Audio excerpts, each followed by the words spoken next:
اقوال زریں صلاح الدین ایوبی۔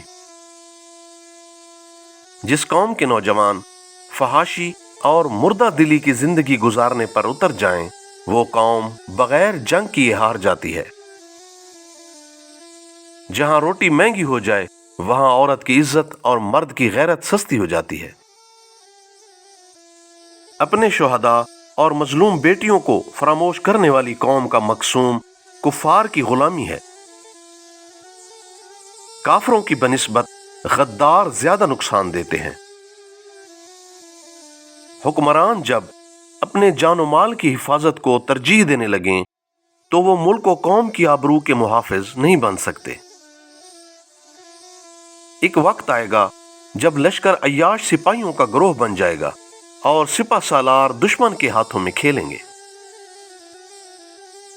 صلیبیوں کی پرواہ نہیں، پریشانی یہ ہے کہ محافظ دشمن کی چال سے شرابی بن گئے اور عورتیں ان کے پاؤں کی زنجیریں بن گئیں۔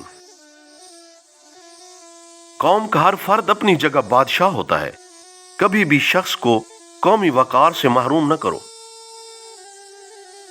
دو چیزوں سے بچو، مایوسی اور ذہنی عیاشی، کیونکہ انسان پہلے مایوس ہوتا ہے پھر ذہنی عیاشی کے ذریعے راہ فرار اختیار کرتا ہے۔